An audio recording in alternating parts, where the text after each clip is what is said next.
올라가셨다 하였은즉 땅 아래로 낮은 곳으로 내리셨던 것이 아니면 무엇이냐, 이렇게 말하고 있는데, 이것이 논리적으로 좀 어색하죠. 올라가셨다는 말이 꼭 내려갔었다가 다시 왔다는 말은 아니잖아요.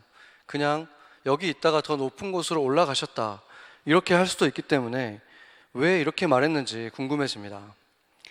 그런데 사실 여기서 지금 올라가셨다라고 말하는 단어가 헬라어로 아나바니오라는 단어인데, 그 헬라어 같은 고어죠. 옛날 말이기 때문에 지금 현대어처럼 단어 숫자가 이렇게 많지가 않았습니다. 그렇기 때문에 한 단어가 여러 가지 의미를 갖는 경우가 많았다는 것이죠. 그래서 사실 이 아나바니오라는 단어는 이렇게 go up이라는 단어로도 의미로도 많이 쓰였지만, 또한 come up이라는 의미로도 동시에 쓰였습니다. 그렇기 때문에 여기에 지금 구절을 올라오셨다라고 말을 하면 의미가 훨씬 더 분명해지고 논리적으로도 어색하지 않죠. 올라오셨다라고 말하는 것은 그분이 낮은 곳으로 내려가셨다는 말이 아니냐, 이 말이잖아요. 그러면 훨씬 자연스러워지는 것이죠. 그런데도 이렇게 대부분의 번역본이 결국에는 그냥 올라가셨다라고 번역한 이유가 있습니다. 그것은 예수님께서 땅 아래 음지에, 음부에, 죽음의 세계에 내려가셨다라고 했을 경우에 논란의 여지가 있고 또 혼란스러울 수 있기 때문에 그것을 그냥 심플하게 그렇게 그냥 해석한 것입니다. 그런데 우리가 예배를 시작하기 전에 사도신경을 같이 암송을 했었는데, 사도신경의 영어 버전을 보거나 아니면 사도신경이 처음으로 기록됐던 라틴어를 보면 이렇게 되어 있습니다. He was crucified, dead and buried. He descended into hell. 이렇게 되어 있습니다. 그러니까 예수님께서 descended into hell이라고 되어 있고, 그 다음에 third day에 그분께서 다시 rose again 했다, 이렇게 라틴어, 영어 다 이렇게 기록되어 있지만, 한국말은 그냥 장사한 지 사흘 만에로 그냥 아주 짧게 땅 아래 내려갔다는 말을 그냥 쏙 뺐죠. 그렇게 한 이유는 한국 개신교에서 그때 당시에 이제 그 천주교가 개신교 자체에서 이제 이단시하고 있기 때문에 그들이 주장하는 연옥과 헷갈릴 수 있다는 여지가 있기 때문에 그냥 그렇게 장사한지로 바꿔버린 것입니다. 그러나 그것은, 연옥이라는 것은 그냥 천주교가 만들어낸 교리일 뿐 전혀 성경적이지 않고 오히려 복음적이지 않죠. 연옥이라는 것은 자신이 지은 죄 대가를 자기가 그 연옥이라는 곳에서 갚고 이제 천국에 갈 수 있다, 이런 말이기 때문에 전혀 복음적이지 않은 잘못된 것입니다. 그런데도 불구하고 한국 개신교뿐만 아니라 지금 그 개신교 전체적으로 예수님께서 음지에 내려갔다라고 하는 그 부분에 대해서 명확한 입장을 갖지 않고 다양한 해석들을 가지고 있기 때문에 이렇게 그냥 올라가셨다라는 것으로 그냥 정리하려고 하고 있는 것입니다. 우리가 이것을 어떻게 해석할 수 있냐면, 제가 지난번 수요 예배 때는 이 베드로 전서를 할 때 한번 살펴보긴 했는데 간단하게만 보겠습니다. 베드로 전서 3장 19절을 한번 보겠습니다. 같이 한번 읽어보겠습니다. 그가 또한 영으로 가서 옥에 있는 영들에게 선포하시니라. 그러니까 지금 영으로 죽으신 다음에 옥에 있는 자들에게 선포하셨다. 그렇기 때문에 이것은 죽고 나서 사람들이 가는 곳, 그러니까 예수가 없이 사람들이 죽으면 어디로 갑니까? 그들은 심판을 받기 위해서 대기하는 장소에 가게 되는데, 그게 어떤 장소라고 말할 수는 없고 어떤 스테이러스라고 할 수 있죠. 그게 바로 옥이라는 것입니다. 심판을 받기 전에 대기하는 상태. 그러면 예수님을 믿은 사람들은 어디로 가게 됩니까? 성경은 예수님을 믿고 죽은 사람들은 죽는 것이 아니라 잠들어 있다, 이렇게 말하고 있습니다. 데살로니가전서 4장 14절 한번 보겠습니다. 같이 한번 읽어보죠. 우리가 예수께서 죽으셨다가 다시 살아나심을 믿을진데 이와 같이 예수 안에서 자는 자들도 하나님이 그와 함께 데리고 오시리라. 아멘. 그러니까 이게 지금 심판 때를 말하는 거거든요. 심판 때에는 죽은 자들도 심판을 받겠지만 예수 안에서 자는 자들도 하나님이 데리고 올 것이다, 그와 함께 데리고 올 것이다, 이렇게 말했죠. 그러니까 예수 안에서 죽은 자들은 영적으로 보면 죽은 게 아니라 잠들었다가 깨어나면 바로 예수님을 맞이하게 된다는 것입니다. 그래서 예수님께서 이렇게 상급의 심판을, 예수님 믿는 자들에게는 예수님이 부르신 그 부르심에 맞게 얼마나 정말 기쁨으로 그 부르심에 따라 살았는가에 따라서 상급을 나눠주는 상급의 심판. 그렇지만 또 예수님이 없이 살았던 사람들은 바로 이제 두 번째 사망으로 이르는 그 심판에 이르게 된다고 성경이 말하는 것입니다. 정리하자면 이렇게 됩니다. 예수님은 십자가에서 죽으셨을 때 그냥 죽으신 채로 육체만 죽으신 것이 아니라 이틀 동안은 어디에 가 계셨습니까? 땅 아래로 내려가셨다. 죽음의 세계에 가셨다가 부활하셨을 때 다시 올라오셨다가 그 다음에 하늘 위로 승천하셨다. 이렇게 이해하면 되는 것입니다. 만약에 우리가 예수님이 그냥 육체적으로만 죽으셨다, 육체적인 죽음만 경험하셨다라고 우리가 생각한다면 어떻게 죄인인 우리들이 감당해야 될 영적인 죽음에 대해서는 어떻게 그분이 우리의 대가를 치러줄 수 있었겠습니까? 예수님께서는 우리의 육체의 죄에 대한 육체의 죽음으로 육체의 죄에 대한 대가뿐만이 아니라 우리의 이 영적인 영원한 생명에 대한 그 대가까지도 치르셨기 때문에 죽음의 세계에 가셨었고 그 죽음을 이기고 깨트리고 부활하셨기 때문에 바로 우리에게도 그와 같은 똑같은 부활의 소망이 있는 것입니다. 예수님께서 십자가에서 매달리셨을 때 그 숨을 거두시기 전에 엘리 엘리 라마 사박다니 이렇게 부르짖으셨죠. 하나님 하나님 어찌하여 나를 버리십니까? 이렇게 소리 지르시면서 고통스러워 하셨는데 이것이 그냥 단지 육체적인 그 고통 때문에 이렇게 하셨겠습니까? 생각해 보세요. 예수님 그 이후에 제자들 12제자들이 대부분 다 순교했고 그 이후로도 기독교 역사상 수많은 사람들이 그렇게 순교해 갔는데 어떤 사람들은 나무에 달려서 산채로 불에 태워지기도 했습니다. 그런데 그 사람들은 거기에서 찬송을 불렀어요. 죽어가면서 찬송을 불렀는데 예수님은 지금 어떻게 하나님 나를 버리셨습니까? 라고 이렇게 더 고통스러워 했겠습니까? 그들이 믿었던 그 예수님이 그럴 수가 없는 것이죠. 예수님께서 그렇게 절규하셨던 것은 예수님은 진정한 죽음을 경험하시고 있었기 때문에 그런 것입니다. 예수님의 제자들, 순교자들은 그들이 경험하는 것은 죽기 전까지의 그 고통스러운 시간은 경험했지만 그 이후에 그들이 가게 되는 곳은 어디입니까? 그들이 눈을 뜨면 바로 그들을 사랑하고 그들을 위해서 죽으신 예수님을 만날 것을 기대하고 있었잖아요.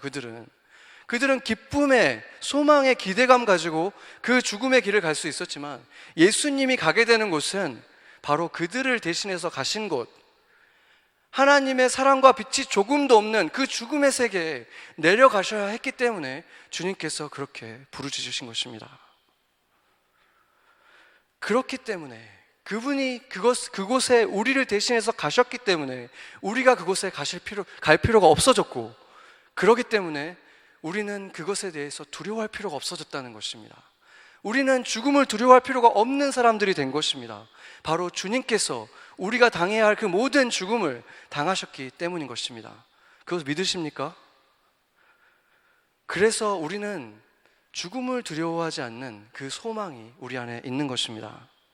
그래서 그 바울이 이렇게 말했잖아요. 고린도전서에 사망아 너의 승리가 무엇이냐?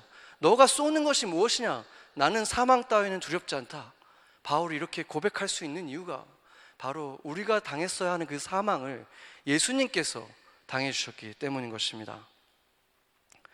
그래서 예수님의 이름은 이제 지상에서만 아니라 천상에서만 아니라 모든 창조 세계에서 예수님의 이름이 높임을 받게 되는 것입니다. 요한계시록 5장 12절을 한번 같이 읽어보겠습니다. 큰 음성으로 이르되 죽임을 당하신 어린 양은 능력과 부와 지혜와 힘과 존귀와 영광과 찬송을 받으시기에 합당하도다 하더라. 아멘. 누가 이 찬송을 받습니까? 바로 죽임 당하신 어린 양이 받으시는 것입니다. 바로 이 성경 구절이 여호와의 증인이나 이단들 또 다른 유대교라든지 무슬림들이 견딜 수 없어 하는 구절인 것입니다. 찬양받고 예배받기 합당하신 분은 하나님 한 분밖에 없는데 지금 이 어린 양, 죽임당하신 어린 양이 이렇게 부와 능력과 지혜와 힘과 존귀의 영광, 찬송을 받기에 합당하시다, 이렇게 말씀하시는 것입니다. 그들에게는 이 말씀이 견딜 수 없는 모욕이라고 생각하지만 우리에게는 이것이야말로 우리에게 소망을 주는 복음인 것입니다. 저희가 지금 2부 예배가 끝나고 나서 알파 코스라는 것을 지금 3주째, 이번 주가 3주째 진행을 하고 있는데, 이 질문 중에서 그런 것이 한번 있었습니다. 예수님의 하신 말씀이 다 사실이고 그분과 개인적으로 정말 인격적으로 그분을 믿게 된다면 어떻게 될 것 같은가, 이런 질문이 있었는데, 저희 교회에 지금 계속 출석하고 있지만 아내를 따라서 나오고는 있는데 아직 예수님을 솔직하게 안 믿어진다라고 말하는 솔직한 친구가 한 명이 있는데, 그 친구가 이 질문의 대답으로 만약에 이 말씀이 다 사실이고 내가 그게 믿어진다면 나는 목회자가 될 것이다, 이렇게 말을 했다는 거예요. 그래서 누가 가장 놀랐겠습니까? 그 아내가 제일 놀랐다고 합니다. 네. 그래서 저도 되게 좀 감동적이기도 하고 놀라서 마침 그 주에 제가 그 친구하고 식사할 수 있는 자리가 있어서 제가 다시 한번 물어봤어요. 정말 그렇게 말했냐?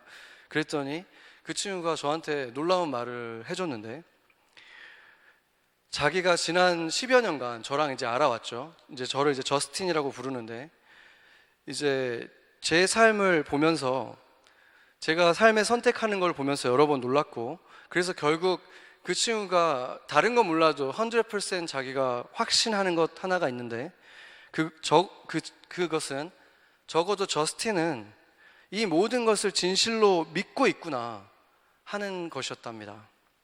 그러지 않고서는 제 삶이 그가 보기에는 이해가 안 되고 설명이 안 된다는 것이었습니다. 그것이 그 순간에도 저도 들으면서도 놀라긴 했지만, 시간이 지나면 지날수록, 물론 아직 예수님을 안 믿는 친구였긴 했지만 마치 주님께서 저에게 해준 말처럼 얼마나 그것이 큰 기쁨이 되고 또 위로가 되고 격려가 되는지 모르겠습니다. 그거보다 큰 칭찬이 어디에 있겠습니까? 그리스도인으로서 살아가면서 그리스도인이라면 이렇게 당연히 예수님을 위해서 모든 것을 걸고 살아야 되는 것이 아니냐, 이 모든 것이 사실이라면, 그 말을 그 친구가 한 것입니다. 제가 조금 부끄럽긴 하지만 제 삶에 대해서 잠깐만 나누도록 하겠습니다. 제가 정말로 예수님을 처음 정말로 믿게 되었을 때 그 친구의 말처럼 아직 성경을 다 일독도 해보지 않은 상태였지만 예수님의 그 복음이 너무 기쁘고 너무 감동이 되어서 정말 가만히 있기가 힘들었습니다. 그래서 제가 아는 거의 모든 사람들한테 그냥 최소한 교회 가면 좋다, 이런 것이라도 했었고, 가슴에 이 뜨거운 불들이 올라오기 시작하는데 견디기가 어려웠어요. 그냥 가만히 있는 것이. 왜냐하면 저를 포함해서 그때 그 전까지만의 저의 인생을 포함해서 세상의 수많은 사람들이 그날 자기가 왜 살아가야 되는지도 모른 채 어려움이 닥칠 때마다 한숨을 푹푹 쉬면서 내가 또 왜 이 시간을 지나가야 되는지 모른 채 살아가는 세상의 사람들이 너무나 많기 때문에, 그런 인생을 제가 살았었기 때문에 그런 사람들이 있는데 가만히 있는다는 것이 견디기가 어려웠던 것입니다. 그리고 제 가슴의 불은 점점 커져갔죠. 뉴욕에 오고 나서는 더 심해졌습니다. 뉴욕에 와서 이렇게 둘러보니까, 여러분도 여기 뉴욕에 있으니까 아시겠지만 정말 여기에는 모든 언어, 모든 인종, 정말 인종 전시장 같은 곳이잖아요. 여기에 바로 예수님께서 그렇게 죽어가신 목적, 이유, 바로 이 사람들을 구하고 싶어서 그렇게 가셨는데 내 눈앞에 온 세상이 펼쳐져 있는 거예요. 게다가 그 사람들을 전도하려면 딱 한 언어만 잘하면 되는 거예요. 영어만 잘하면 그 모든 사람한테 이 기쁜 소식을 전할 수 있다는 것 때문에 제가 정말 다른 건 몰라도 영어 하나는 정말 잘해야지, 제 정말 모든 것을 걸고 영어를 훈련했습니다. 말도 안 되는 영어라도 계속 훈련하고 연습하고 하면서 자존심을 다 내려놓고 영어 훈련에 정말 모든 걸 걸고 했죠. 그렇게 하면서 제 가슴 안에 불도 계속 자라났습니다. 또 제가 아트스쿨을 가게 됐는데 거기 안에서는 기도 모임을 만들어서 뉴욕 땅에 있는 모든 학교의 이름을 불러가면서 그곳에 모여드는, 전 세계에서 모여드는 그 청년들이 이곳에서 예수 복음을 듣기를 원하는 그런 기도를 했고, 또 일주일에 한 번씩 34가에서 공원에서 교회 지체들 몇 명과 함께 사역리를 가지고 복음을 전하는 일도 했었습니다. 그러다가 겨울이 돼서 추워지고 사람들이 공원에 앉아있지 않으면 이제 펜스테이션에 들어가서 거기에서 있는 사람들, 또 홈리스들에게 예수 그리스도의 사랑을 보이려고 애를 쓰는 시간도 있었습니다. 제가 그것을 그렇게 열심히 했던 이유는 제가 평신도로서 저는 교회를 섬기고 싶었고 예수 그리스도의 사랑을 전하면서 그렇게 살고 싶었습니다.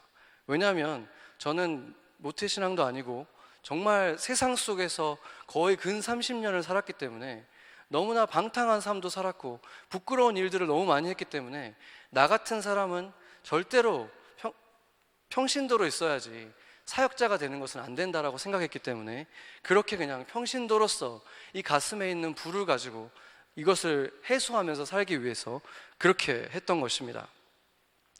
그렇지만 결국에는 하나님이 인도하셔서 제가 신학교를 들어가게 됐습니다. 그런데 신학생이 되어서 깨닫게 된 것이 있습니다. 그것은 물론 저 자신에게는 평신도로 살아갈 수 없는 부르심이 있다는 것을 당연히 알게 되었지만 동시에 가슴에 불이 있다고 해서 모든 사람들이 신학교에 와야 되고 모든 사람들이 목회자가 되어야 되는 것이 아니라는 것도 점점 더 확신하게 됐습니다.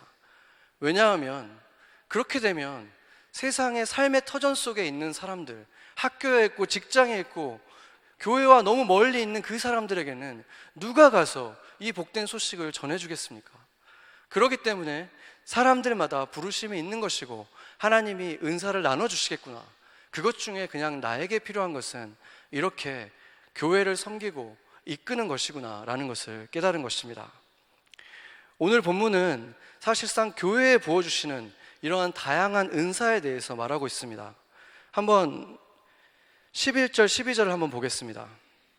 4장 11절 12절 같이 한번 읽어보겠습니다. 그가 어떤 사람은 사도로, 어떤 사람은 선지자로, 어떤 사람은 복음을 전하는 자로, 어떤 사람은 목사와 교사로 삼으셨으니 이는 성도를 온전하게 하여 봉사의 일을 하게 하며 그리스도의 몸을 세우려 하심이라. 아멘. 여기에 지금 다양한 은사들을 말하고 있는데 사실은 이 은사를 말하고 있는 것이 에베소서뿐만 아니라 고린도전서, 로마서에서도 말하고 있습니다. 그것은 저희가 조금 이따가 살펴보기로 하고, 먼저 이 본문을 보면 이 본문을 어떻게 우리가 해석하느냐에 따라서 교회의 형태가 아주 크게 달라지게 됩니다. 그리고 역사 속에서 그렇게 달라져 왔습니다. 그래서 제가 크게 세 가지 형태의 교회들, 어떤 입장으로 이 본문을 해석했는지를 한번 같이 보도록 하겠습니다. 첫 번째 모델은 이 11절에 등장하는 이 사도, 선지자, 이 사람들이 모두 다 풀타임 사역자를 의미하는 것으로 보게 됩니다.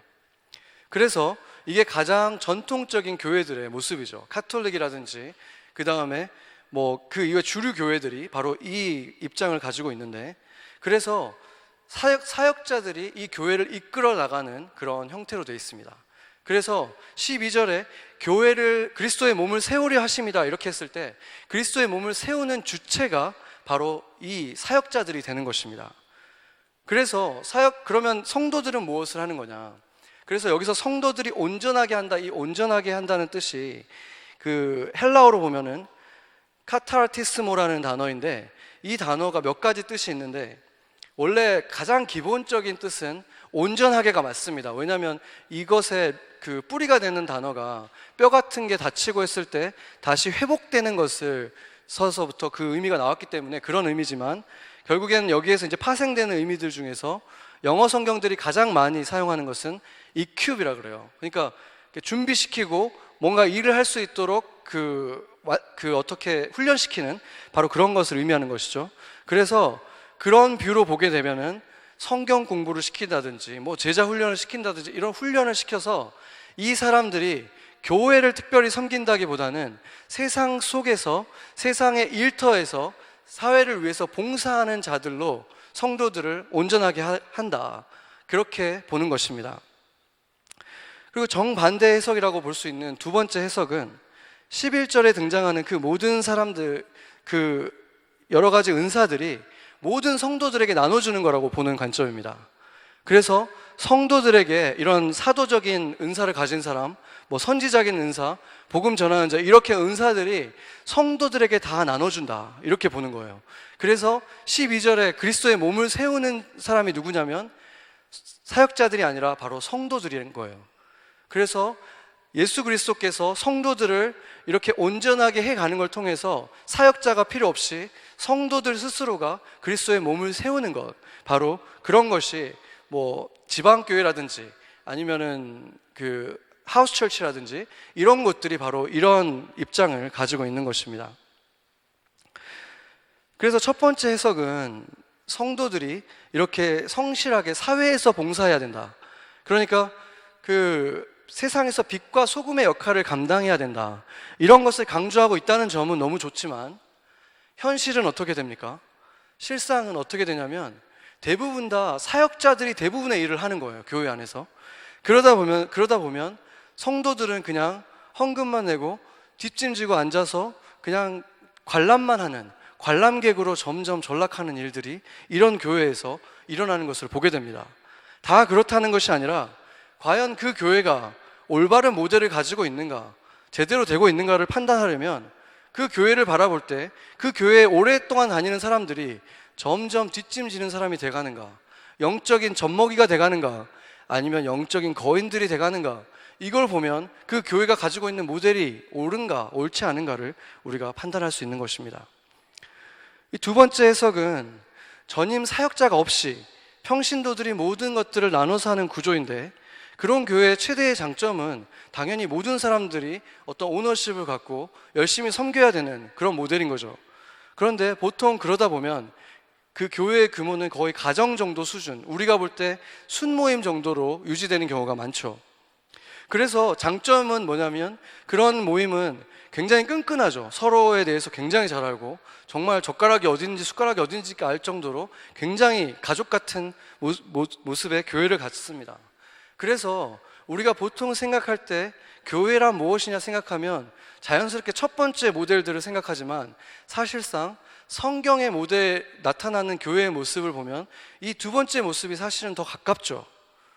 근데 그럼에도 불구하고 이 교회에서 나타나는 것들은 뭐냐면, 취지는 좋았지만 결국에는 그 성도들 중에서 몇몇 사람이 목사나 이런 사역자의 역할을 감당하는 몇 사람이 나타난다는 거예요. 왜냐하면 우리가 지금 다 예수님을 닮아가는 그런 성화의 길에 있긴 하지만 아직 완성이 안 된 사람들이 많잖아요. 그렇기 때문에 우리가 다 같이 책임을 집시다 이렇게 말하면 아무도 책임을 안 지는 일들이 빈번하게 일어난다는 것이죠. 그렇기 때문에 사실상 잘 유지되고 있는 제가 하우스 철치들을 방문해 봤을 때 그 교회들의 리더들은 신학교 교수님이거나 아니면 선교단체에서 선교사님들을 지도하는 지도자가 그 하우스 철치의 리더들이었어요. 그러니까 그분들은 거의 목사들처럼 사역자만큼의 교육과 훈련을 다 받은 사람들이잖아요. 그리고 심지어 그 역할을 거기서 또 하고 있는 것입니다. 그렇기 때문에 그들이 원래 의도했던 그러한 모델은 지금 워크하고 있지 않은 것이죠. 그리고 세 번째는 이제 저의 입장이기도 하고 저희 교회가 가려고 하는 방향인데, 그것이 바로 중간적인 모델입니다. 그 해석을 보기 전에 아까 말했던 고린도전서 12장과 로마서 12장에 나타나는 성령의 은사들을 제가 한번 전체적으로 한번 읽어보겠습니다. 고린도전서 12장은 사도, 선지자, 교사, 능력 행하는 자, 병 고치는 은사, 서로 돕는 것, 다스리는 것, 각종 방언 말하는 것, 이렇게 교회에 필요한 은사가 이렇다고 말하고 있고, 로마서 12장은 이렇게 말하고 있습니다. 예언, 섬기는 일, 가르치는 일, 위로하는 일, 구제하는 일, 다스리는 일, 긍휼 베푸는 것, 이렇게 말하고 있습니다. 여기서 보면은 비슷하기도 한데 다르기도 하죠. 그러니까 뭐 선지자라든지 교사라든지 이런 어떤 가르치는 역할을 하는 사람들에 대한 것은 분명히 있는데, 나머지는 일관성이 특별히 있지 않다는 것을 알 수 있어요. 그래서 교회에는 반드시 뭐 17가지 이런 리스트가 있어야 된다, 은사가 나타나야 된다, 이런 것이 아니라 사실은 교회마다 하나님이 그 교회를 부르신 부르심이 또 따로 있다는 말입니다. 그 교회가 갖는 부르심이 있기 때문에 그 교회에 필요한 은사도, 하나님이 주시는 은사들도 다를 수 있다는 말인 것입니다. 그래서 처음 먼저 보자면, 그럼에도 불구하고 에베소서에서 나타난 이 11절, 12절에서 나타난 이 은사는 제가 판단하는 것은 교회 전체에 나타나야 되기도 하지만 기본적으로 사역자에게 필요한 은사들인 것입니다. 왜냐하면 지금 여기 나타나는 사도, 선지자, 복음 전하는 자, 목사, 교사, 이게 바울 혼자 다 했어요. 그렇죠? 바울이 이 역할을 다 감당했습니다. 그리고 베드로도 이 역할들을 다 감당했어요. 바울은 사도로서 역할도 했지만 분명히 계시를 받고 선지자 역할도 했었고 전도자로서의 역할도 했었고, 이 에베소의 교회에서는 3년 동안 머물면서 목사이면서 교사의 역할도 했었어요. 그렇기 때문에 분명히 사역자에게는 어떤 것이 조금 더 강하고 약할 수는 있지만 결국엔 이 모든 것들이 다 나타나긴 해야 된다는 것입니다. 그리고 특별히 베드로에게 하나님이, 예수 그리스도께서 부르심을 줬을 때 뭐라 그랬습니까? 내 양을 쳐라, 내 양을 먹이라, 이렇게 말하셨는데, 베드로의 양도 아니고 누구의 양도 아니고 예수 그리스도의 양이라 그랬어요. 그러면 자기 양이 아닌데 베드로는 무엇을 하는 것입니까? 왜 자기 양이 아닌데 쳐야 되는 것입니까? 대리인으로 너가 서야 된다는 것입니다. 제가 이 자리에 지금 서 있는 것은 제 영광과 제 능력으로 여기 서 있는 게 아니죠. 제 부르심이 바로 그 대리인의 부르심이기 때문에 대리인으로서 예수님께서 이 교회에 주고 싶은 메시지를 전하기 위해서 제가 서 있는 것입니다. 바로 그런 것처럼 하나님이 여기에 쓰는 사람에게는 하나님이 이 교회를 이끌어가기 위해서 하나님이 주시는 이 은사들이 있다는 것이죠. 그런데 동시에 바울이나 베드로나 혼자서 이 일들을 하지는 않았습니다. 항상 그 주변에 제자들이 있었죠. 그냥 한두 명이 있을 때도 있고 많은 제자들이 있을 때도 있었고, 그러나 그가 다 할 수 없는 것들, 나에게 가지고는 있지만, 그가 가지고는 있지만 그 혼자 할 수 없는 것들을 함께 하는 바로 그 지체들이, 바로 팀을 이룬 그것이 바로 저희는 교회라고 보는 것입니다. 저와 함께 팀을 이뤄서 하나님이 이루고자 하는 일들을 같이 이뤄가는 사람들, 그 모임이 바로 교회라는 것입니다. 그래서 그 역할들을 우리가 살펴보자면, 사도라는 말은 기본적으로 보냄을 받은 자라는 뜻이 있다고 저희가 같이 봤었죠. 그래서 이 사도라는 것은 가장 기본적으로는 12사도하고 바울, 바나바 정도를 얘기하는 것인데, 만약에 그 사람들을 얘기하는 것이라면 이미 2000년 전에 이미 소천하신 분들이기 때문에 우리랑은 상관이 없죠. 그러나 이 의미 자체를 우리가 또 받아들이자면 보냄을 받은 자, 바로 선교사님들을 말하는 것입니다. 그래서 교회는 선교적인 교회여야 하는데, 그 선교자적인 역할을 우리 교회가 감당할 때 분명히 여기 계신 여러분들 가운데 정말로 장기 선교사로 가실 분들도 있을 것이고, 저를 도와서 단기 선교사로서 또 열방을 나아갈 분들도 이 교회에 주님께서 반드시 보내주셨다는 것을 저희가 믿는 것입니다. 선지자, 예언자는 목회자에게 있어서 반드시 필요한 것인데, 말씀을 그냥 해석만 하는 게 아니라 이 속에서 하나님의 음성을 듣고 계시를 받아서 이 말씀 속에서 지금 이 교회에 하나님이 주시고 싶은 말씀이 무엇인가, 그 계시를 받는 역할을 목회자가 해야 되는 것이죠. 그러니까 목회자는 당연히 선지자의 역할을 해야 되는 것입니다. 그리고 당연히 전도자여야 하는 것이죠. 특별히 이런 맨하탄 땅과 같이 정말로 에반젤리칼이 10%도 되지 않아요. 복음주의적 그리스도인들이 10%도 되지 않는 이 땅에 있는 교회라면, 전도자의 역할을 당연히 이 땅에 있는 교회라면 당연히 해야 되는 것입니다.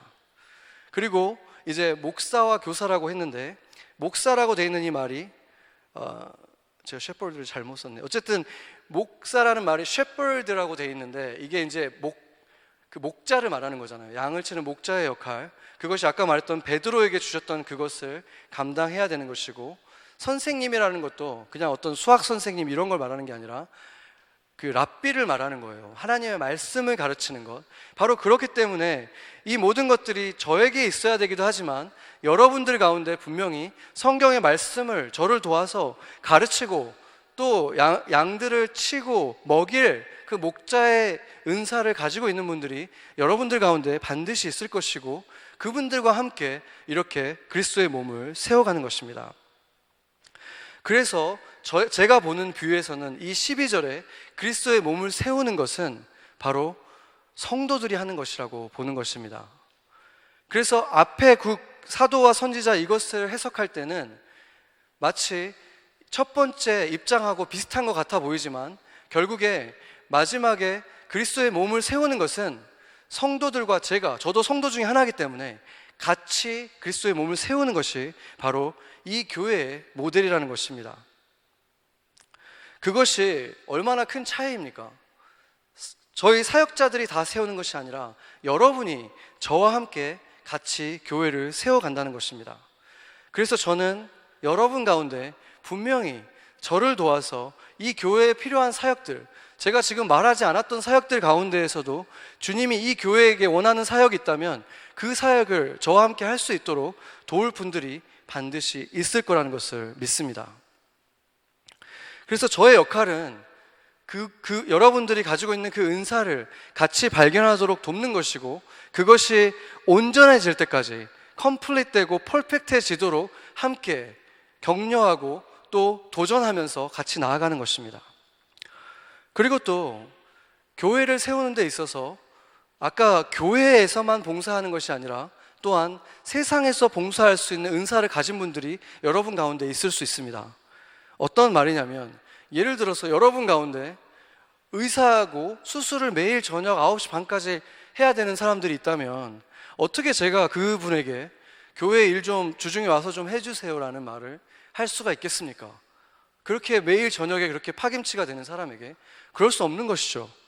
그렇지만 제가 그에게 요구할 수 있는 것은 당신은 그 대신에 그 일터에서 그냥 세상의 의사들과 똑같은 의사가 아니라 단지 전문가로서 그곳에 있는 것이 아니라 예수님이 의사였던 것처럼 예수님과 같은 의사가 되십시오. 예수님의 마음으로 환자들을 돌보고 치유하고 예수님의 마음으로 그 환자의 가족들을 돌보고 영혼으로 생각하면서 기도해주고 말 한마디라도 사랑의 말로 위로해 주십시오. 이런 말을 우리가 주고 그렇게 그런 의사가 될 수 있도록 돕는 일을 우리 교회가 같이 해야 되는 것입니다. 그리고 여러분들 가운데 사업을 하는 분이 있다면 매일 아침 일찍부터 저녁까지 일을 하는데 그분에게도 어떻게 주중에 뭔가 해달라고 얘기하겠습니까? 그렇지만 교회가 그에게 새로운 소망을 줄 수 있습니다. 여러분의 그 사업체가 마치 세상에 있는 교회처럼 거기에 있는 사람들을 행복하게 해주고 거기에서 생명이 흘러나오게 그런 사업체가 되십시오. 거기서 일하는 사람들부터 먼저 행복하게 해주십시오. 예수님의 사랑을 느낄 수 있게 해주십시오. 이렇게 그런 사업체가 될 수 있도록 옆에서 조력해주고 조언해주고 같이 기도해주고 하는 일들을 교회가 할 수 있는 것입니다. 바로 그것이 성도가 온전하여져서 그리스도의 몸을 세우는 것입니다. 바로 그런 교회가 이 세상에는 필요한 교회이지 않겠습니까? 매일 수만 대의 비행기가 이 JFK 공항에 내리잖아요. 얼마나 많은 젊은이들이 지금 오늘도 거기에서 내리고 있습니까? 그들 가운데 허다한 사람들이 예수님의 사랑에 대해서 들어보지 못했습니다. 바로 그런 사람들에게 정말로 그냥 단순하게 그냥 예수님께서 사랑하시고 예수님께서 당신을 위해서 죽으셨다고 말해주는 교회도 있어야 되잖아요. 맨하탄에 있는 교회라면. 바로 그래서 주님께서는 우리 교회에는 이렇게 전도하는 것, 선교하는 은사자들을 보내주셨다고 저는 믿습니다. 그리고 여러분이 저와 함께 그 일들을 하라고 주님께서 이 교회에 보내주셨다고 저는 믿습니다. 우리 모두가 다 똑같이 말을 잘하고 낯선 사람 앞에 잘 서고 그 앞에서 내가 담대하게 잘 전할 수 있다 이 말을 하는 게 아니에요. 누군가 그 일을 할 수 있는 사람이 있다면 그 사람을 옆에서 조용히 기도로 도와주고 격려해주고 함께 그냥 그 자리에 있어주고, 그거는 누구나 할 수 있잖아요. 그런 일들을 같이 할 수 있는 교회로 이 교회를 세우셨다는 것입니다. 어떻게 그렇지 않다면 이 교회가 생긴 이후로부터 지금까지 매달에 한 번씩 그렇게 나가서 할 수가 있었겠습니까? 그 주만 되면 사람들이 안 오는데도 어떻게 그걸 했겠습니까? 계속 부르심이 있었고, 그 부르심을 기쁘게 받고 설레임으로 뛰어가면서 하는 몇 명의 사람들이 있었고, 자신은 없지만 또 정말 기쁜 마음으로 그 자리에 함께 있어준 사람들이 있었기 때문에 우리가 그 일을 해올 수 있었던 것이고, 그것이 우리 교회의 중요한 부르심 중에 하나라는 것입니다. 저는 이것이 모든 교회의 부르심이라고 말하는 것이 아닙니다. 세상의 다른 곳에 있는 다른 교회들, 다른 시대의 다른 교회는 다른 모습일 수 있습니다. 그러나 그리스도의 몸된 교회라면 한 가지는 분명하게 나타나야 합니다. 그 안에 있는 성도들이 시간이 지날수록 첫 번째 부르심인 삼위일체 하나님처럼 서로 다른 사람이지만 서로 사회에 있으면 전혀 어울리지 않을, 학력도 다르고 인컴도 다르고 모든 것들이 다르지만 그 교회 안에서만큼은 정말 하나 되는 사람들, 세상이 본 적 없는 그 하나의 공동체, 그런 것이 점점 이루어진다면 그 교회는 예수 그리스도의 몸이 세워져 가고 있는 교회인 것이고, 또 한 가지는 이 교회가 하나님의 교회로 온전히 세워져 간다면 그 안에 성도들이 은사가 발견되고 그들이 점점 그 은사가 온전해져 가는 사명자들이 되어가는 일들이 그 교회에서 일어나야 한다는 것입니다. 그런데 안타깝게도 제가 보는 모습들은 점점 더 큰 교회는 점점 더 커져가는 그런 교회들을 보면, 처음에는 괜찮았던 성도들이 오래 있으면 있을수록 점점 더 뒷짐져 가는 사람들로 바뀌어가고, 점점 더 썬데이 크리스찬이 하는 말들, 하는 행동들을 하기 시작한다면, 그렇다면 그 교회는 뭔가 잘못된 모델을 가지고 있다고 말할 수밖에 없지 않겠습니까? 그 시대에 필요한 모델이 아니라고 볼 수밖에 없지 않겠습니까? 그러나 우리 교회는 그러한 교회가 되어서는 안 되고, 지금 주님께서 저에게 보여주신 이 비전처럼 제가 이 부르심을 받았고 그 소명을 가지고 여러분과 함께 여러분의 소명들을 발견하면서 같이 온전하여져서 성도가 온전하여지고 우리가 같이 그리스도의 몸을 세워가는 그러한 교회가 될 거라는 그 꿈을 저에게 주셨고 여러분에게 주셨다고 저는 믿습니다. 여러분에게는 그 가슴에 불덩이가 있습니까? 그 불덩이를 같이 키우는 것이 바로 온전해지는 과정입니다.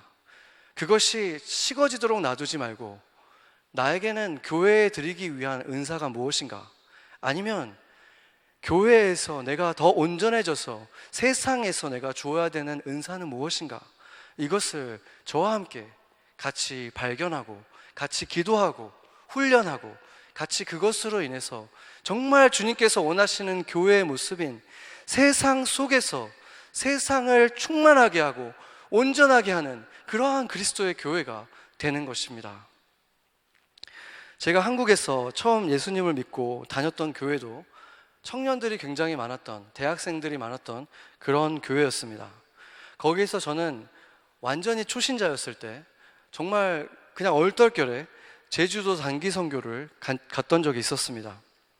제주도라고 하면 여러분이 부러워하실 수도 있겠지만 거기에도 되게 시골 마을이 있더라고요. 시골에 정말 할머니들만 사시는 그런 마을이었는데, 거기에 가서 축호 전도라는 걸 제가 처음 해봤습니다. 집집마다 방문하면서 기도도 해드리고 또 복음도 전하고 했는데, 그냥 할머니들을 위해서 기도해주고 손잡아드리고 하는 거에서 되게 많은 기쁨을 느꼈어요. 처음으로 그런 걸 느껴봤는데, 그것보다도 더 저에게 큰 인상을 주고 제게 정말 평생 큰 영향을 끼친 한 가지 일이 있었는데, 어느 날 아침에 거기서도 아침마다 큐티를 했어요. 저희도 단기 선교 가면 하듯이 아침마다 이제 말씀을 가지고 큐티를 하는데, 그때 이제 어떤 한 젊은 청년이 나눠줬는데, 그 청년의 모습이 사실 되게 만화 캐릭터 같은 그런 모습이었어요. 병아리색 그 폴로 티셔츠를 맨날 입고 다니고 항상 그 옷만 입고 다니고 머리도 이렇게 약간 더벅머리에 안경도 이렇게 두꺼운 안경을 끼고 이렇게 까만색 테를 쓰고 딱 머리가 그려지죠, 머릿속에.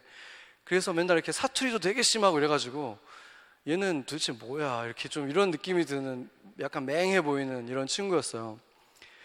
그래서 특이한 애다 이렇게 생각했는데 걔가 이제 선교팀에 같은 조가 된 거예요. 근데 이제 그날 이제 그 친구가 이 큐티를 하고 같이 나눠주는데 그날 말씀이 이거였습니다. 디모데후서 2장 20절에서 21절이었어요. 같이 한번 읽어볼까요? 큰 집에는 금그릇과 은그릇뿐 아니라 나무그릇과 질그릇도 있어 귀하게 쓰는 것도 있고 천하게 쓰는 것도 있나니 그러므로 누구든지 이것에서 자기를 깨끗하게 하면 귀히 쓰는 그릇이 되어 거룩하고 주의 쓰심에 합당하며 모든 선한 일에 준비함이 되리라. 아멘. 이 친구가 이 말씀을 묵상하고 나서 나누는데 몽당 연필이 생각이 났대요.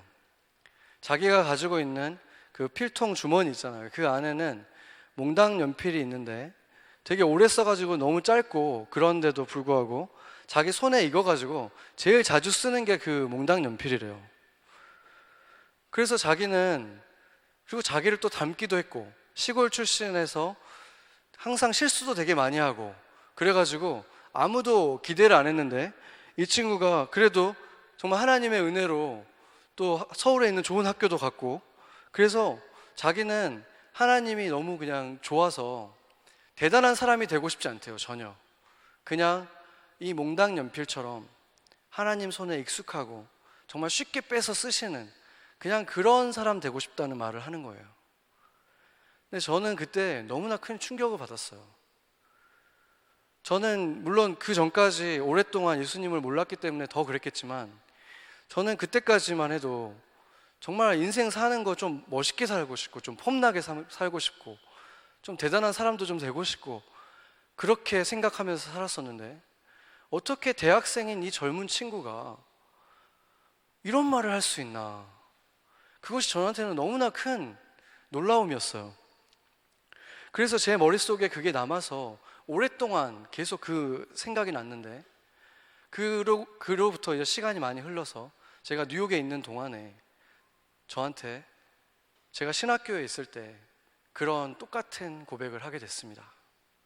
세상 사람들 보기에는 어떤 모습이든 작은 일이든 어떤 일이든 저는 그냥 주님께 들린, 주님 손에 들린 몽당 연필처럼 그냥 쉽게 아무 때나 빼서 쓰시는 그런 사람 되고 싶습니다.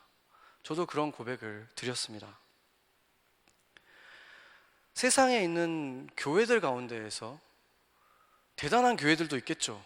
금그릇 같은 교회들도 있겠지만 질그릇처럼 밥 드실 때마다 아무 때나 빼서 쓰시는 거 정말 주님 손에 익숙한 몽당 연필 같은 그런 교회도 필요하지 않겠습니까? 저는 우리 교회가 그런 교회였으면 좋겠어요.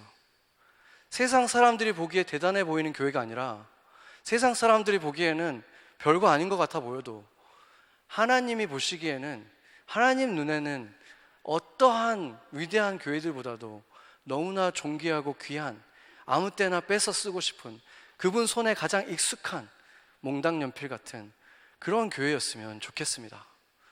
그리고 또한 저와 여러분들도 이 교회를 섬기는 과정 속에서도 어떤 사람은 이렇게 앞에 나와서 보이는 사람도 있을 것이고 전혀 눈앞에 보이지 않는 일들을 하는 분들도 있겠지만 그것이 지금 주님께서 지금 이 순간 나에게 주신 부르심이라는 것을 믿고 기쁜 마음으로 설레는 마음으로 주일날 뛰어오고 싶은 마음을 갖고 그 일들을 해나간다면 바로 그런 분들이 주님 눈에 바로 질그릇이지만 귀한 금그릇보다 더 존귀하게 보이는 바로 그런 사람들이 아니겠습니까?